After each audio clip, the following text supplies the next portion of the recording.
released 8 new Harry Potter sets for their summer 2025 wave, and today we're going to be taking a look at every single one of them so we can figure out which of these are actually worth the money. Starting off small, we have Fawkes, Dumbledore's Phoenix. This is set 76448 and retails for $23 US, 30 Australian and 18 Great British pounds. It contains 299 pieces and comes along with mini builds for both the Sorting Hat, the Sword of Gryffindor, and Reborn Fawkes. The Sorting Hat has a nice print on the front, however it is so faint and often blends in with the color of the pieces in certain lighting conditions. The Sword of Gryffindor is also a neat addition, however neither of these builds are too notable in any way. Fawkes himself though looks great, especially at this price point, and uses a lot of really interesting colorful pieces. He's got some great articulation in the head, neck, tail, and wings, which is really good considering that he is literally just perched on top of this little stand. There are two little axle bricks at the bottom of his feet that just perch him right on top of this tiny little stand here, slotting onto these pegs right at the top. The stand is really simple, but it gets the point across very, very easily, and there is a tiny little dish piece at the bottom,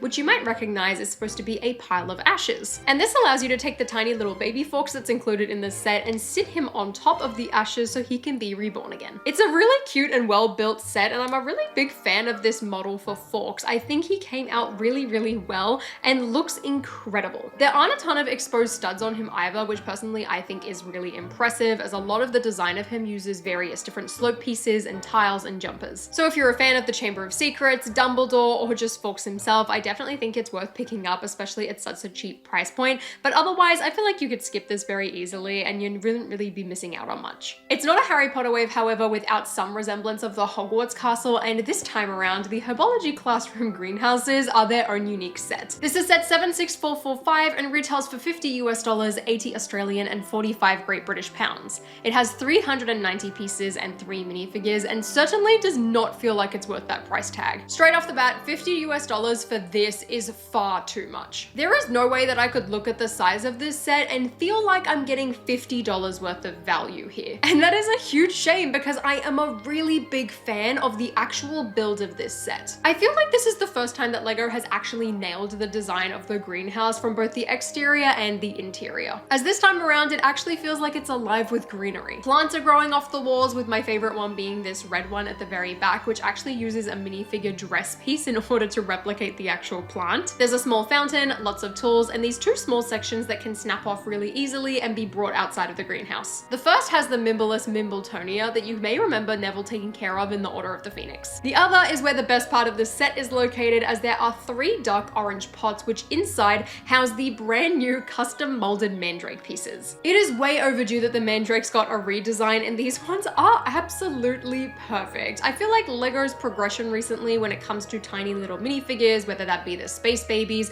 or these random characters from Dreams, has really paid off, because this mandrake looks so authentic and also still feels very LEGO. Though with that being said, that one piece is definitely not enough to justify buying this set. Professor Sprout is a downgraded version from what we've seen before, not only being absent from having a printed dress piece, but also she is missing dual molded legs now too. Neville and Hermione share the same torso and legs, and while both of them do look great, they don't really offer much to this set. Every single minifigure works perfectly within this set, but for $50 there needs to be a lot more in order to make this worth the price tag. Having another student minifigure would have gone a long way, but even then I still feel like this would have needed to be knocked back another $10. Because as cool as those new mandrakes are, they cannot carry the value of this set on their own. Going back to the more casual fan aim sets, we have the Chomping Monster Book of Monsters. This is set 76449 and retails for $60 US, 110 Australian and 55 Great British pounds. It has 518 pieces and 1 minifigure, which is Neville, complete with a brand new minifigure scale version of the book. Unfortunately though, he comes with the same normal robes, which was a massive missed opportunity in my eyes. I would have loved to have seen the destroyed and chewed up uniform instead, and I think it would have helped the overall feeling of value with this set too. Because much like Herbology, I cannot say that this set is worth $60. A few years ago now, LEGO actually made a Monster Book of Monsters that was given away as a promo, and while this new one certainly upgrades the cover and the whole monster feeling aspects of things, you can get that older promo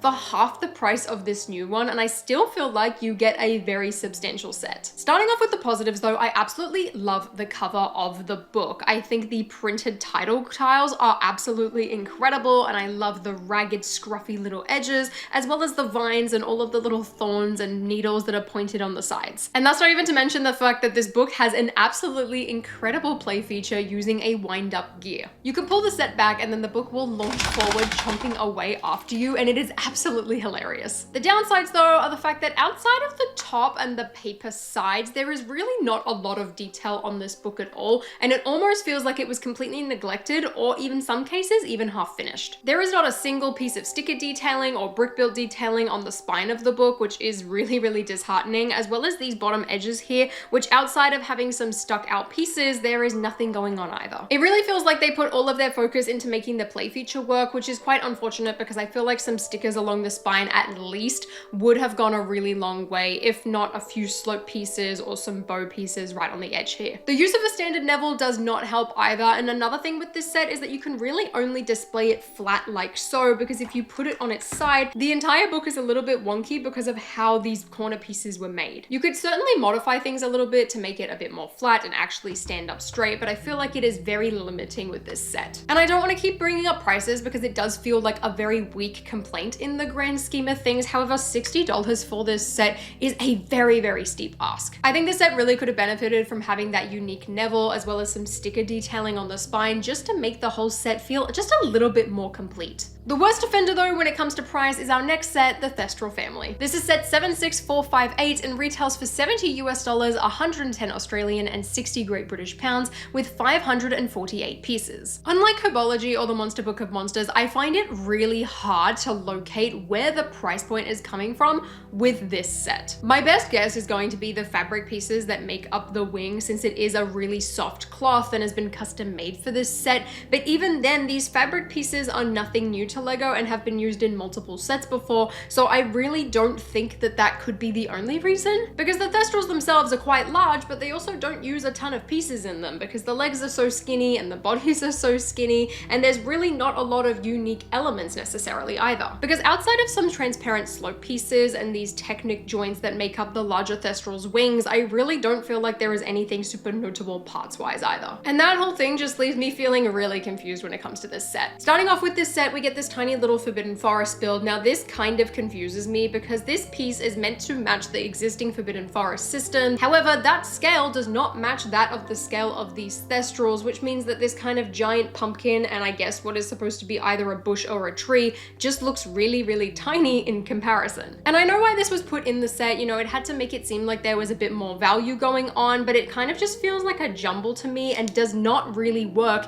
in the context of the set that it's in. As for the Thestrals themselves, they look really good. The design perfectly captures the actual model of the Thestrals from the movie, from the skeletal structure to how skinny they are to how creepy and horse-like and almost death-like that they look. And one thing that I absolutely love about the large one is all of the articulation in the wings. The joints allow for a lot of articulation in the direction as well as the angle, and then the entire wing can also fold up and collapse if you want. It has a super skinny tail and a lot of really nice transparent black detailing across it, and I absolutely love how it turned out. The only thing I am not a huge fan of is just how skinny these legs are. You do not get a lot of articulation in the legs because of that, because of just how the weight is distributed on this build. Because while I'm holding it up, I can move the legs and rotate them from the body. I can also move the ankles. However, you have to have the legs in a very particular way in order to get this creature to stand up. There's also some articulation in the neck and head, and overall the design of this large one is amazing. The little baby one is equally as good and takes a lot of the elements from the larger one and just shrinks it down a little bit. The biggest difference is the wings, which actually use the original Thestral piece from the minifigure scale version of these things. However, the wings are completely grayed out this time around. You can still move them up and down, but you can't bend them in the same way that you can on the large one, although I don't think it necessarily matters just because of how they are proportioned to the body. But I'm not gonna lie, overall, brick-built Thestrals are not something that I was particularly looking for in a Lego Harry Potter set. It's not something that I ever wished for. It's also not something that I would have bought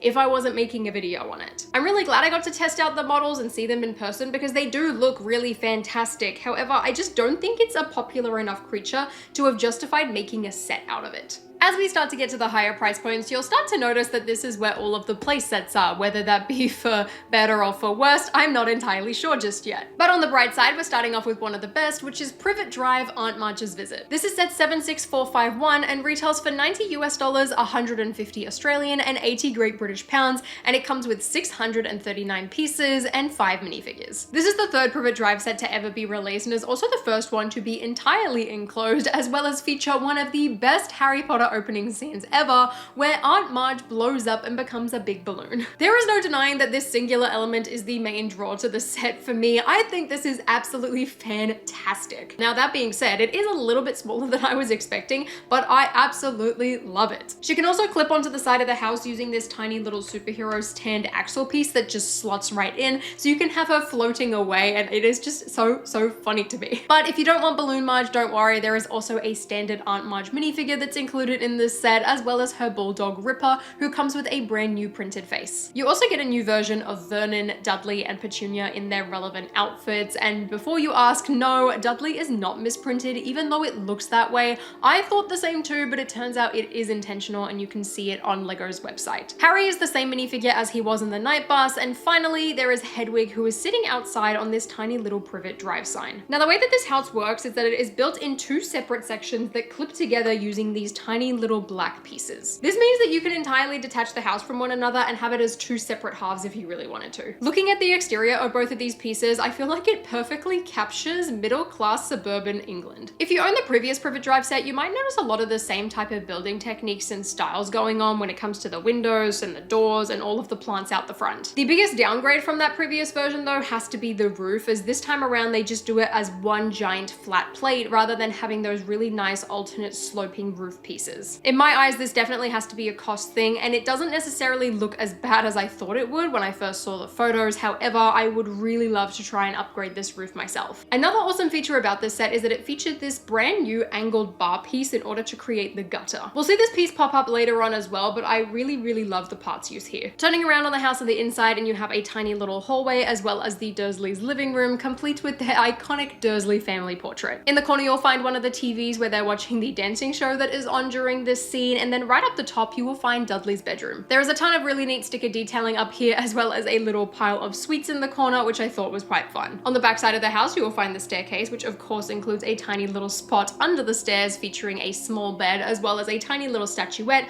meant to represent Harry's soldier toys. Due to the limited space, they've kind of combined the dining room and the kitchen all in one, but one of my favorite details in this section is the tiny little printed British power plug piece. At the top, you'll find a small bathroom, as well as Dudley's second bedroom where Harry now sleeps, complete with a Bertie Bott's every flavored bean. At the back, you'll find a tiny little model of the conservatory with these two doors that open up, as well as a tiny little birdhouse. And then right on the very side from the Chamber of Secrets, there are the bars on Harry's window, as well as Uncle Vernon's ladder to actually draw them on. I'll be the first to admit I am a sucker for a Privet Drive playset, and I absolutely love the way that this one turned out. It is so awesome to have a fully enclosed version of this set finally, but not to mention just the fact that Aunt March is included. That really put the set over the edge for me, and I feel like it is also one of the more reasonably priced sets out of the entire Harry Potter wave. $90 is still a lot for this playset, but I do feel like the value is here in this set, unlike a lot of the other sets that we've looked at so far. This was also the set that I was most excited for, and I'm really glad that it lived up to my expectations, and it's also the one set that my mum really wanted to get out of the entire wave. The next set is the latest addition into the playset Diagon Alley that they are slowly building up throughout the years. And our latest shops are Quality Quidditch Supplies and Florian Fortescue's Ice Cream Parlor. This is set 76452 and retails for $100, 150 Australian and 90 Great British pounds. It comes along with 795 pieces and 6 minifigures. This is now the third set in this mini sub-series, and increasingly I'm getting more and more confused as to why we're picking the buildings that we're doing. Now, I get Quality Quidditch Supplies. It's a building that's popped up quite regularly throughout LEGO Harry Potter's history, but as to why we're getting a mini version of Florian Fortescue's Ice Cream Parlor is kind of beyond me. It's a perfect choice for a slightly smaller building, I do have to say. However, it feels like it's a really big missed opportunity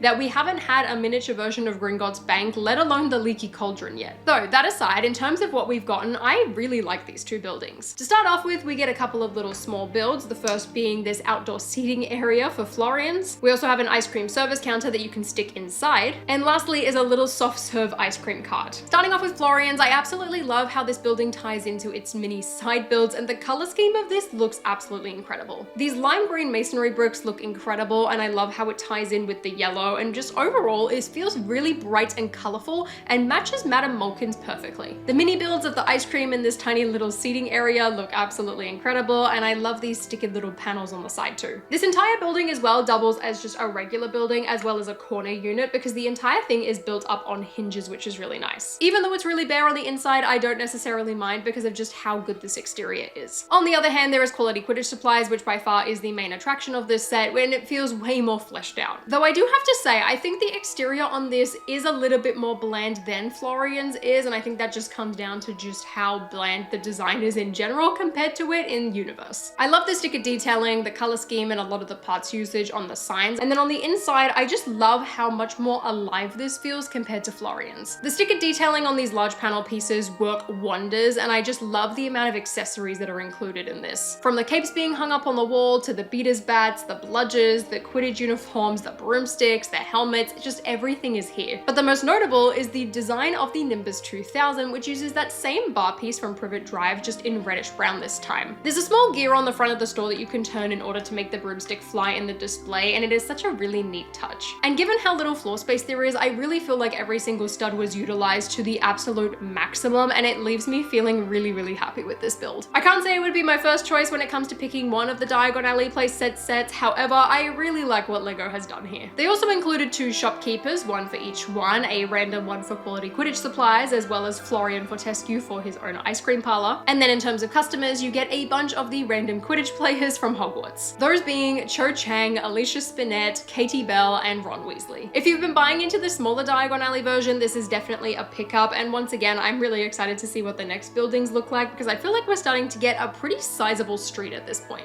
We're gonna take a quick break from the playsets to talk about this brand new sub-theme that LEGO has introduced, being the Book Nook range. And quite fittingly, Harry Potter did get its own version in the form of this Hogwarts Express Book Nook. This is set 76450 and retails for $100 US, 150 Australian, and 90 Great British pounds. It has 832 pieces and 2 minifigures. So far, at the time of release, LEGO have only made 3 different versions of this set, one of which being a Sherlock Holmes themed one. There is also a Lord of the Rings one, and then finally is the Harry Potter version. And as much as I think the Book Nook concept for Harry Potter is a no-brainer, I don't think that it worked very well in this specific design. Now bear with me for a second, because this is for a very good reason. Now the LEGO designers decided to make this kind of a 2-in-1 and double as both a book nook as well as book ends, and that is really where my problem lies, because it's a very petty problem. This set works far better as 2 individual book ends that you place side by side on either end of your books,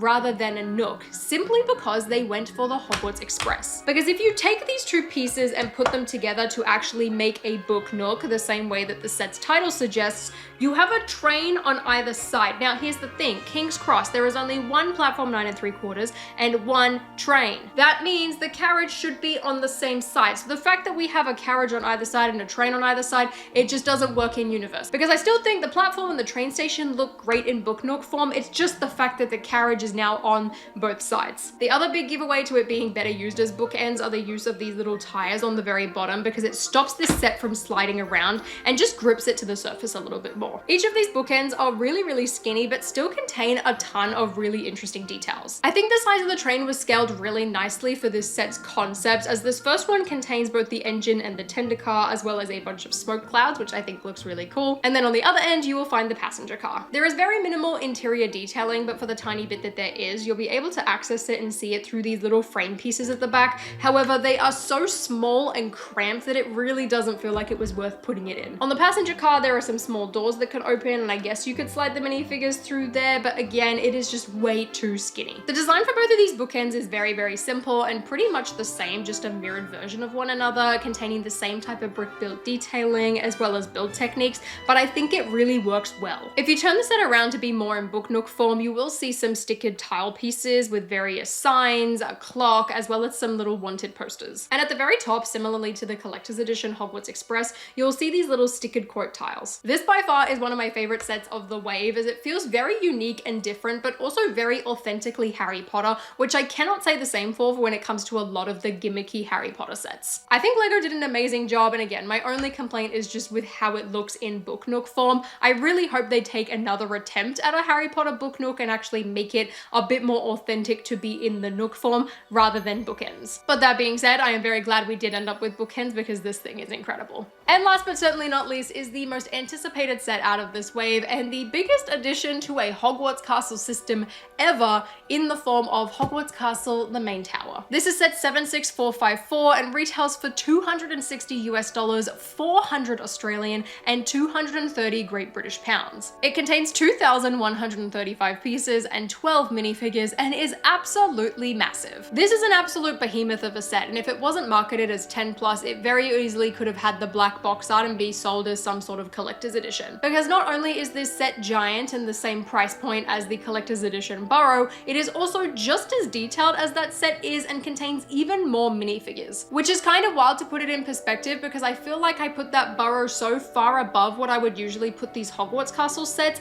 However, this Hogwarts Castle system is matching that same level of quality. And with that being said, the main issue with this set is simply just how do you display this thing? It is so big and so tall and kind of demanding when it comes to space that I don't really know what to do with it now. Luckily, as its own individual set, it really isn't that deep, so it makes it a little bit easier to put on a shelf. However, when you put it up against the Great Hall, which it can combine to, it does make it a little bit obnoxious. Because if you didn't know, this set is a part of a much larger, very, very detailed Hogwarts system that is very demanding when it comes to space. I did an entire video on it if you want to see how it connects together, but basically this is actually probably one of the easier pieces to display that they have done just because it is not as deep. This entire bottom section is made up of quite a lot of large elements, and on the inside there are actually a couple of rooms that you can slide out. Firstly, there is a section for the Devil's Snare, which then leads you into the Chamber of Winged Keys before you make it to the chessboard. And that's also why included in this set you will get Harry, Ron, and Hermione in their outfits from the very end of the Philosopher's Stone. You also get Neville in his pajamas, which is absolutely adorable. A brand new version of Albus Dumbledore, who is really the only duplicate out of this and the Great Hall. You'll also find a brand new updated version of Nearly Headless Nick, who I think looks absolutely fantastic. In terms of random professors, this time around you get Professor Kettleburn. And then there are 5 extra students, the first being Marcus Flint, Percy Weasley, who unfortunately is missing his prefect badge, Dean Thomas from Gryffindor, Ernie Macmillan from Hufflepuff, and Lisa Turnpin from Ravenclaw. And since this is a Philosopher's Stone set, they also included a brand new updated version of Fluffy, who looks much better this time around. His body is completely molded, and there is a tiny little bit of brick building that you have to do in order to get his head to attach, but all 3 of the heads are also brand new molds,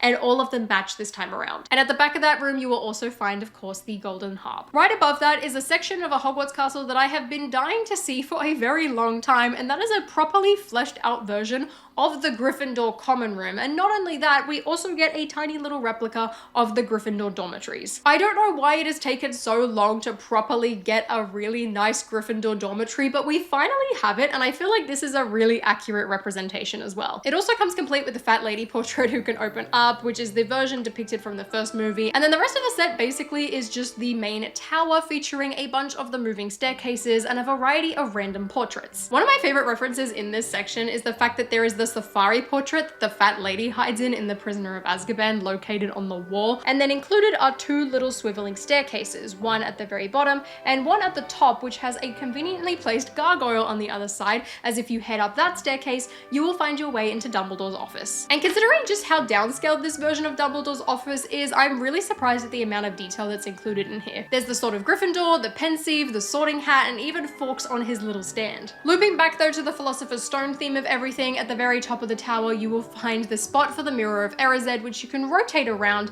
to have both Harry with his parents and Harry with the Philosopher's Stone, which is conveniently located right at the top underneath a tiny little brown spider. And now I know this set is expensive as well, however, just due to the scale of this and how much is included and how much variety there is, I would argue that this main tower section I feel like is actually better value than the Great Hall from last year. There is way more going on, as well as way more notable elements, and I feel like this can kind of stand on its own and still look really good. My final thoughts though with this tower is that this set is way better in person. I really had quite low expectations, to be honest, when I was looking at the photos, but this has absolutely blown me out of the water. My only thing is I just don't know where I'm gonna put this. It is very, very big. Do not buy this unless you have already measured out a space for it, because it is not the easiest thing to kind of transport. And even though you can take it apart in sections, the instructions do want you to put a Technic pin inside it to keep things more secure. However, because I knew I would be transporting around, I personally haven't done that with my set yet. Let me know know your thoughts on this Harry Potter wave, and if you want to see all of the Hogwarts castles combined, you can watch that video on the end screen now.